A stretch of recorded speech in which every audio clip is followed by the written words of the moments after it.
Welcome to Kick It Up a Notch, hosted by Megan and Jenny. We're here to bring you lively conversations, inspiring stories, and a little bit of everything in between.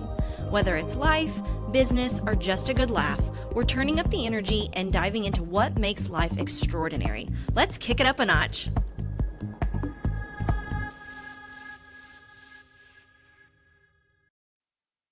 Welcome to another episode of Kick It Up a Notch. I'm Megan Thomas here with my brilliant co-host, Jenny McBride. We are realtors, entrepreneurs, and passionate advocates for our community where we work, live, and play. We're so glad to have you back for another episode, and make sure to check out our previous episodes wherever you get your podcasts. And as always, please subscribe, like, follow, and share on all social media platforms. We are so glad to have you back. This show is all about talking with some incredible people who are making a real difference in our community. Whether it's through their businesses, nonprofits, or innovative ideas, these individuals are shaping the future in ways that often go unnoticed. Today, we are kicking it up a notch with Gina Gist. She is the executive director of Albion Fellows Bacon Center, a nonprofit organization whose mission is to prevent domestic and sexual violence and to empower victims through advocacy, education, support services, and a collaborative partnerships. With over 30 years of experience at Albion Fellows Bacon Center, Gina has dedicated her career to supporting survivors and strengthening our community. She has served in various roles, from direct services to program development, fundraising, and education, and now as executive director for the past 3 years, leading efforts to expand services and advocacy. Gina also serves as vice president of Mayor's Commission on the Domestic and Sexual Violence. A psychology graduate from the University of Evansville, go UE, Gina is committed to lifelong learning and leadership. Outside of work, she enjoys time with her husband and 3 daughters, outdoor adventures, travel, reading, and a little retail therapy. I love that. Thank you so much for being here with us today, Gina. We're so excited to have you. So much for inviting me. So a 30-year span at Albion's Fellows Bacon Center, that's impressive. That's very impressive. What inspired you to get involved in the fight against domestic and sexual violence? Well, I'll tell you, I never would have thought I would be here 30 years later. This was really it was probably my second job outside of college. And it was something that was actually in my field. So I was very excited to get that opportunity. Who would have thought 30 years later I'd still be doing the same thing and leading the organization? But I think just over the years, just seeing what type of strength the survivors have, just seeing a difference that I've made in the community is something that's led me to continue doing this for so many years. Mm-hmm. And I think one of the things that I think is really important, this is for everyone. It's not just women. I know when we volunteered, I think we always go to women, but this includes men and some children as well. Yes. So people who haven't heard Albion, will you kind of go into what is the center? Okay, what Albion Fellows Bacon Center is we are a domestic violence sexual assault center located here in Evansville. And we're made up of a variety of programs. One that a lot of people think of when they think of Albion is our shelter. And anyone who's been a victim of domestic violence, sexual assault, human trafficking, or stalking can come into our shelter. And they can stay anywhere from 1 day up to 60 days. And it's not just for women. When I first started at Albion many, many years ago, it was a women's shelter. But over the years, we recognize that abuse can happen to anyone. So we do accept men and women. Most people that come into our shelter do bring their children. And we also started a couple of years ago of allowing our shelter guests to bring their pets. Oh, that's huge. Because we recognize that that's such a barrier on leaving a violent situation. I mean, your pets are part of your family. And you may not leave if you're worried about what's going to happen if you leave them at home. So we have had cats, dogs, we had some snakes, we've had a pet mouse, we've had a little bit of everything. Yeah, that's awesome. And then in addition to our shelter program, we also have a mobile advocacy program. So with this program, we cover 11 counties in southwestern Indiana. And we take the services into those individuals' communities. So they don't have to show up at Albion to receive services. We will meet with them in a safe, neutral location in their community. So we provide individual crisis counseling, and we have support groups. We do a lot of connecting them with resources in their community, providing them transportation. Because really, of all of our counties, Vanderbilt County is the only one that has a public transportation system. So if we have a client that may have some legal needs and they can't make it to court and say French Lick, then we're going to drive that person to court. So legal advocacy is another really big program. So we help people with filing protective orders. We will go with them to any type of court proceeding they may have, whether it's a criminal case, with a divorce, small claims, or a chins hearing. We're there to provide emotional support. We're not attorneys and we don't represent them, but we let them know what to expect and what their legal options are. How does that? Oh, go on. No, you can. The mobile advocacy that was new for me. So going into those communities, was that difficult to get started? You're kind of coming into the community. Was anyone nervous to attend? Where did you market those? That just seems very interesting to me. We've been doing this for well over 20 years now with the mobile advocacy. Okay. And it's probably where the majority of our clients come from. Even though people still think of us as a shelter, we actually meet with more people through the mobile advocacy program, because especially with those rural communities, they can't necessarily come into a shelter in Evansville when their kids are in school. Mm-hmm. Maybe they have a job in that community. We do, however, have to be a little bit more careful as far as safety and confidentiality sometimes in those communities, because it could be, some of ours are so rural that just our car showing up, people are thinking, who are these strangers that are coming in? So we have to take that confidentiality and safety seriously. We've also, with the mobile advocacy, and this was something we started after COVID, having to learn how to provide services during that COVID time, is we also offer a lot of virtual options now. So whereas our support groups used to be only in person, now people can join via Zoom. And that's really lifted some of those obstacles of people who may not have had childcare, who were in a county that was 2 hours away on a different time zone, having to come to Albion. Are these individuals, though, potentially still in the same environment with their abusive counterpart?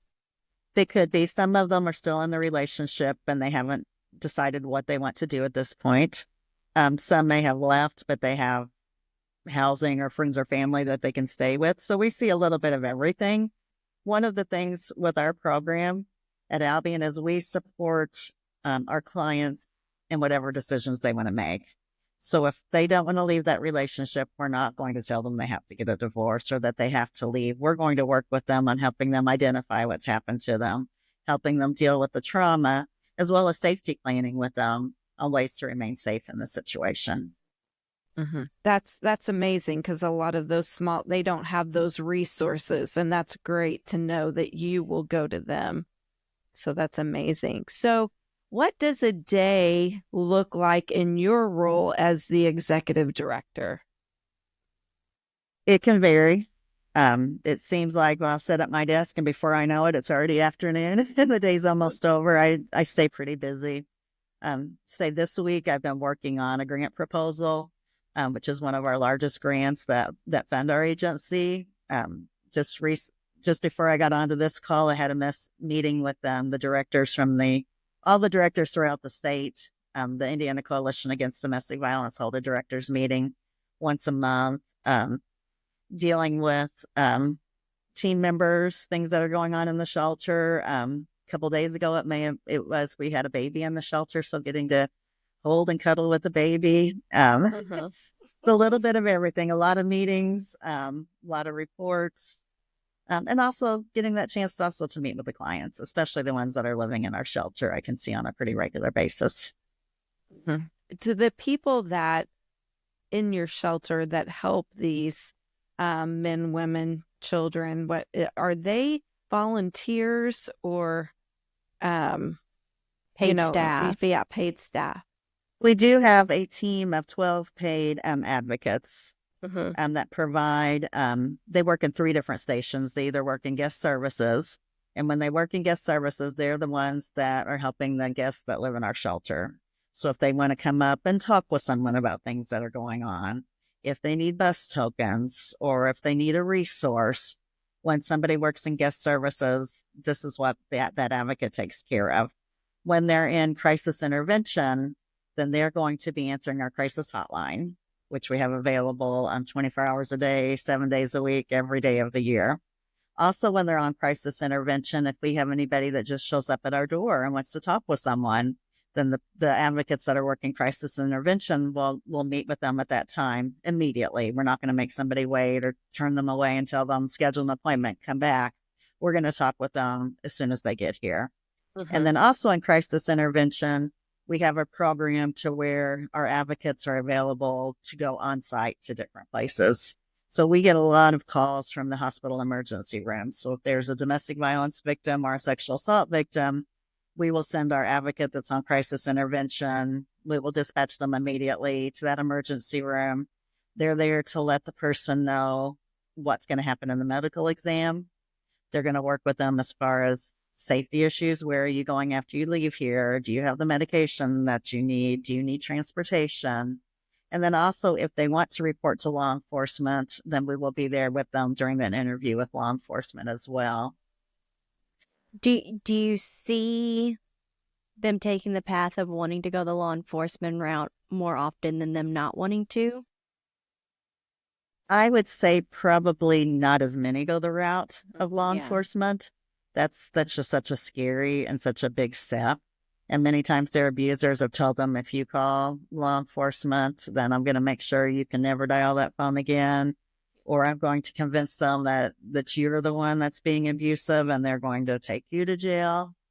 And it's just also the legal system is something that moves very slowly, unfortunately. So even if somebody does participate in this, it's not like you see on TV where the person's arrested, you go to court in the next couple of weeks, and then it's resolved. I've had cases that have lasted over a year. So when we talk with people about their legal options, we try to let them know realistically what's going to happen, how long this might take, and then what their options are. So when we think of abuse and violence, I think that we all kind of go to the very extreme. They're being physically abused, sexually abused, but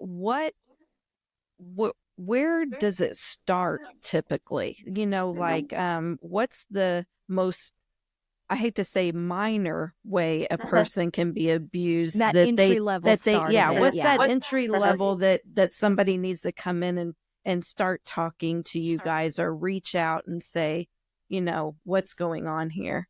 Well, I would even go a step before that. So do they realize it starts out as abuse? How long and how deep do they get into before they have to go backwards and think, oh my gosh, this started way back here and I had no idea? Yeah, it's really difficult a lot of times initially to recognize it, especially if it's someone who grew up in an abusive home, to where this just seems like normal behavior in relationships. But the abuse doesn't start with a black eye. I mean, if somebody gave you a black eye on your first date, the likelihood of you having a second date is slim, but it does start out very subtle. One of the first things that we see is isolation. And this may be where the person says, I just love you so much. I want to spend every minute of the day with you. If you really cared about me, you'd spend time with me rather than going out with your friends tonight. They disguise it as love.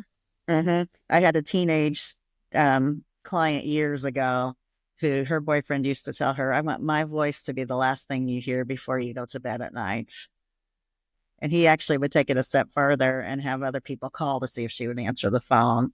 And when she did, then he would accuse her of wanting to be with other guys. And she got to the point then to where she isolated herself. She didn't answer her phone after the last phone call from her boyfriend because she didn't want to be in trouble. When your friends ask you to go out multiple times and you tell them no all the time, then you lose that support system that you have. Other things we've seen with isolation is where they may move the individual to a different community to where they don't know anyone, or not allowing them to have a job, or access to transportation. So I do think that is something that is portrayed a lot in the media, and you do feel like that is very accurate, starting with that isolation of either reliance physically, emotionally on that abuser, and losing their lifelines and resources. Yeah, I think that's so important for people to see the early signs of that, and maybe to be aware of that and have the courage to get out before it gets to that point. And we have a prevention program that we offer to the middle schools and the high schools in our that's service area, wonderful. just talking to them about healthy relationships and red flags of abuse, because in a healthy relationship, there's you, there's the other person, and there's the relationship. And each of those things can stand alone. When you're looking at an abusive relationship, it's the relationship. It's not the you and that other person anymore. It's just the relationship. And that's one of the things we really try to work with them on, is looking at, you have to be healthy yourself in order to have a healthy relationship. Right. Some other things you see initially is quick involvement, to where that person's in love with you. After a few dates, they're ready to move in with you, ready to get married. Some other things, name calling, put downs. So with a lot of the emotional and the verbal abuse, by the time the physical starts, the person's already committed to that relationship. They no longer have a support system. They've already been beaten down mentally before it ever becomes physical, right? So then when the physical starts, it's hard to walk away from it. And also you're sitting there second guessing yourself, thinking, well, he or she told me I was wearing too much makeup, or they told me I was flirting with someone else. Maybe it is my fault. And it tends to make the person stay in that relationship, not really identifying that they're being abused. Sometimes it takes a family member or friend asking them about it before they actually realize what's happening. How do you feel that advocacy and support for that has changed over the years? Because, correct me if I'm wrong, like, partnership rape was not acknowledged and is still probably very hard today. Like, you guys are in a relationship, your husband and wife, your boyfriend and girlfriend, they can't sexually abuse you. You're in that relationship together. Has that progressed and changed? Is it more open? Like, how have you seen the advocacy and support for abuse change over the years, maybe for good or bad? I've definitely seen a change since when I first started. When I first started, I mean, it was just a women's issue. There weren't men that were being abused. And I think over time we recognized we operate under a voluntary services model, to where we feel like our clients are the experts in their own lives. We can't guarantee somebody's safety by telling them to leave. And I think that's what a lot of people have done throughout the years, is you have to get rid of that person. You have to move on. You should be able to walk away if they're doing this to you. But the most dangerous time for a victim is once they've left. And I think we're seeing that a lot more with the community, to where I think some people are recognizing that now, and not necessarily pushing somebody to get out of that, but trying to encourage them to get help. So I think the biggest change I've seen is it's not such a taboo subject anymore. People are talking about it. You're seeing it in the media a little bit more, but we still have a long way to go, because Sure. you still hear people make jokes about it. You still hear people thinking that person, it's their own fault. They're getting abused. They should have left a long time ago, when it's not. It's the perpetrator's fault. So speaking of the perpetrator, what is the, and I'm not sure what the proper term is, I want to say like recovery rate, or, because I could see people saying, oh, they're going to change. They're going through counseling in order to change their behavior, or whatever that is.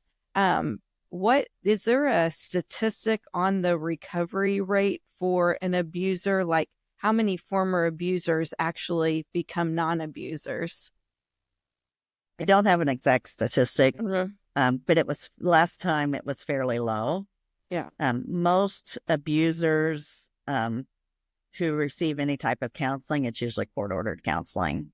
So if they've been charged with a domestic violence battery, in lieu of of a jail sentence, they're sentenced to a domestic abuse intervention program. So it just depends on the person's intention. Are they attending this help because they want to change their behavior, or is it because their partner's wanting them to, or forcing them is the only way they'll stay, or is the court forcing them to do it? So it's really going to depend on the motivation behind that person. Abusers can change, and many of them do, but it just depends on the motivation on why that person's getting help. Would they get the help if their partner left them, when they can still try to get help so they don't repeat it with the next victim?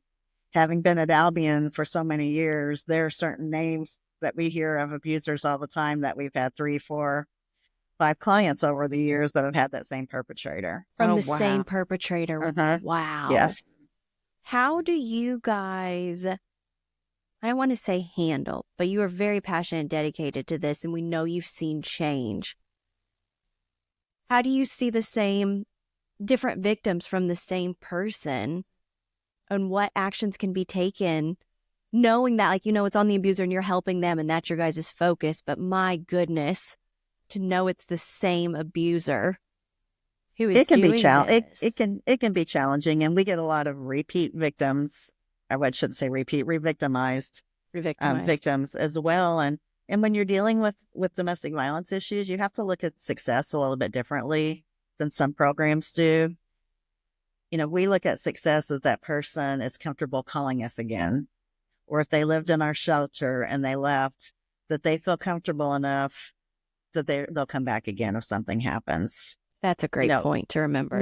We know it takes about 7 to 11 times before somebody leaves a situation like this for good. So if they come into our shelter and they decide to go back home, we're going to talk with them about our mobile advocacy services are still available to you, even if you're still with this person. We support your decision. Let's do some safety planning before you go back home. And if something happens, you can always come back. And we pride ourselves if the person does come back, because they're hearing from family member and friends, I can't believe you went back. Why are you doing this? You're going to be hurt again. We want to be that safe person for them. And I think that's what motivates a lot of our team members, is the fact that we are making a difference. We're not looking at you getting out of the situation as a success. We're looking at you've taken these steps. You've gotten stronger. You're rebuilding your self-esteem and your identity. That's what's important. We want to give that person themselves back again. Well, you go back a little bit. You said that the most dangerous time for a victim is after they've left. Will you kind of go into that a little bit more and what you mean by that? Yeah, if you look at anytime usually you look at media reports on whether there's been a domestic violence murder, it's not while the couple is usually still together. It's usually after the one person has left. And the root cause of domestic violence is someone wanting to gain power and control over another individual. And when that person's left and they've lost control, those are the times that are the most dangerous for that victim. You'll have a lot of clients that'll tell you, I stay because I know what kind of mood my partner's in.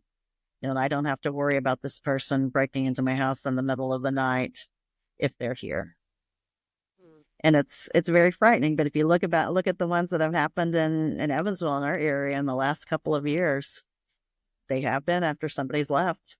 And unfortunately, many times bystanders have gotten caught in that crossfire of abuse too.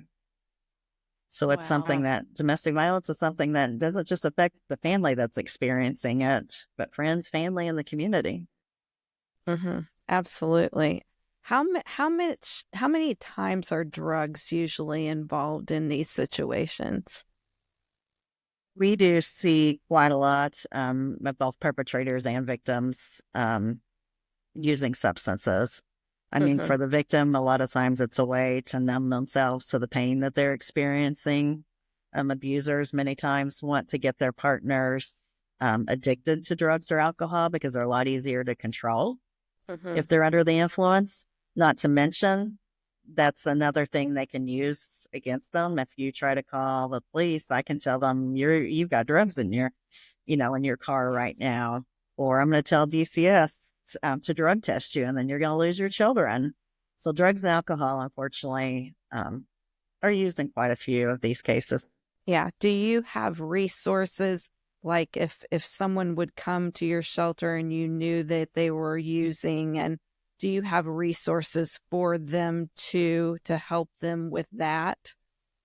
We do. We don't provide the substance abuse treatment, but we will work with them if we've identified it, or if they've brought it up to us. We'll talk to them about different resources and get them connected with someone in our community. We have great community partners. A lot of them will come on site to Albion Yeah. the first time to meet with them, because giving them that kind of that soft introduction. It's a lot easy to seek those services if you've met the person in kind of a non-frightening place. So we have a lot of community partners that come here. So we would refer them if they're wanting to seek treatment for that. We don't require that as a condition of utilizing our services. Right. We're going to still provide whatever services we can, regardless of whether they're using or not.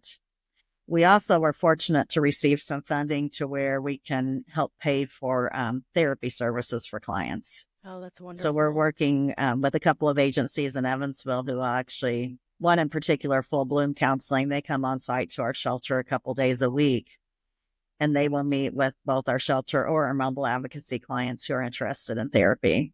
And it's been helpful because a lot of agencies right now have 2 to 3 month waiting lists. So the fact that we can get them here a couple times a week, and they work with them on if they have insurance, and if they don't, then our grant will cover some of their sessions. So we've been real excited about that initiative. Absolutely. That's huge. That's huge that not only you're able to provide those resources, but like you said, so quickly, more so than some other areas. With us kind of talking about therapy services and things like that, we had discussed with someone on another podcast about secondhand trauma. How do you yourself and your advocates do this every day? And are they able to, it has to be so tough. Do you see that the advocates stay together? Is it high turnover? Do they have a really good system for resources for themselves? Because that has to be very hard to be around this every day, being the advocate for these situations. Very difficult. And when we hire and bring somebody in, we talk to them about that secondary trauma that they might experience by working with the clients. I don't think really anybody really understands it until they actually start doing the work. And we have had some people who have recognized that it's not for them, that they take it home every night. And it's difficult because I can remember years ago starting, and there were nights where you go to bed and wonder if your client's going to be on the news the next day of something happening to them. We really try to encourage our advocates to talk with each other. They can case manage with their supervisor, with their coworkers. At different times, we've asked Full Bloom to come in and debrief with some of our clients on some of the situations, especially with our crisis response. When I talked about going to the hospital, those sometimes are some of the most, they hear some of the most horrific things. Sure. So we really encourage self-care. That's something that we talk to them about on day one and every day after that. And we also have an engagement and team building committee here at Albion where we try to do some fun activities for our staff as a way to kind of get away from it all. Getting ready to do some Valentine's activities. And we did a taco bar a couple months ago. So just things to kind of get away from it. You guys do so much. I had no clue at how many services you guys provide people. Do you ever have people that have gone through your system, through the shelter, and they've come back and said, hey, I want to give back. How can I help you now that you helped me? Oh, most definitely. We utilize volunteers in all aspects. We've actually even hired a couple of our clients that we'd had in previous years that make amazing advocates. I'm sure. We also utilize volunteers in all aspects. So we train volunteers to be crisis response advocates who would be on call to help us respond to those hospital emergency room situations. We have volunteers that come in and provide meals for the guests that are staying in our shelter that help us sort donations, help with deep cleaning of the shelter. Or we have 12 bedrooms in our shelter, so we have about 48 beds. Currently, we have, I think it's 12 adults and 14 kids in our shelter right now. So you can imagine how dirty it can get. I mean, how quickly things can get out of control. So just having volunteers that come in and help us with cleaning. We've also had a lot of former clients who may come in and do help us with presentations just to share their story. And we feel that's so important because being able to hear from somebody who's experienced this abuse and how they were able to break free and how they're thriving now is just so amazing. Oh, yeah. We also love people helping us. We have a lot too that may do donation drives. When a person comes into our shelter, we provide them everything that you would use at home, from shampoo, body wash, toiletries, toilet paper, food, you name it. Unfortunately, a lot of our grants don't cover all of our expenses, so we rely a lot on community members that can help us with some of these items. So if anybody has a church group, a Girl Scout troop, or anyone that would like to do a donation drive for us, we love that. Also, monetary donations are always helpful because, again, just the grants that we receive don't cover everything. And just with the state of how federal and state grants are right now, we don't know from month to month what we can apply for and what we may be able to receive. So really now more than ever is important and that changes month to month, not knowing what will be covered and whatnot. Yeah, so that wow, just recently that has started. So it's so now more than ever it's important for the community to support agencies like Albion, because social service agencies right now are unclear what their funding sources are going to be like in the future. Sure. So what advice would you give to someone who suspects, like a friend or a family member, a loved one is experiencing abuse? The first thing I would suggest doing is approach them in private.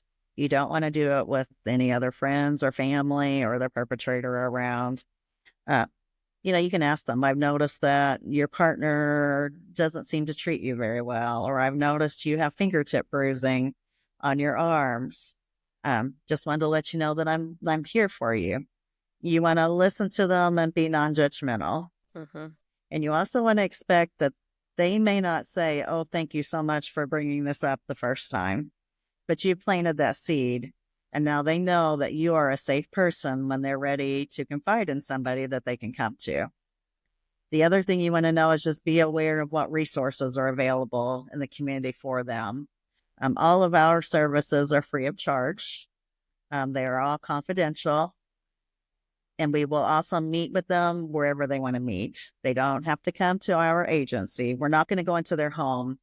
But if they want to meet, I've met at bowling alleys with people over the years. I used to meet with a client on the riverfront in Mount Vernon. Just anywhere that they're comfortable, we're going to take our services to them. So let that person know. Also, as a friend or family member, you can call our hotline, crisis hotline, and we can talk with you as well about how to help a friend. That's good to know. What is that crisis hotline, Gina? It's 812-422-5622. I think that's wonderful to share and say you are witnessing this, you're seeing this, you don't quite know where to go, knowing that they can reach out for that help as well. Because I also could not imagine knowing a loved one is going through that, not knowing how to help them, seeing it get worse. So that's pretty amazing too, that they can reach out to you guys as well. And it's difficult when it's a family member or a friend. I can meet with a client, but when I have a friend who's going through this, what I want to say, I know what I can't. So just knowing that you've got to be non-judgmental, you have to be supportive of whatever decision that person makes. It's okay to say, I'm concerned for your safety. I'm afraid this person's going to hurt you again. Let's safety plan, or let's call this hotline together, or can I go with you to meet with an advocate? The other thing, find out what obstacles are keeping them there. Can they not see an advocate because they don't have transportation? Or maybe their partner doesn't let them go anywhere. So, kind of working with them on a plan on how they can reach out for help. And then also, I always tell people to expect that what they're sharing with you is probably not anywhere near as severe as what's actually going on. Most people, in order to survive a situation like this, have to minimize it. And I had a client once who told me that her partner never physically abused her. And as we started working over time, I found out that he had pushed her down a flight of stairs and had held a pillow to her face to try to smother her. But in her mind, the only way you could be physically abused was if you had a black eye. And he had never given her a black eye. And in order for her to stay in that situation, that's what she had to minimize that it really wasn't as bad as it was. And that's a survival tactic that a lot of victims have to use. So just expect it's probably going to be a lot worse. Remain non-judgmental and just know what services are out there for that person. That's what you said many times that I love and can see why it's so important. Supporting their decision and helping them feel confident again, because you have to replant those seeds many a times, not being judgmental, which I cannot imagine how tough it is, and just wanting to shake them and say, what are you doing? Leave. What are you not getting? So supporting their decision and seeing the wins as they went back to the situation, but knew what their resources were now. So changing what you see as those success stories. That's a big takeaway, I think.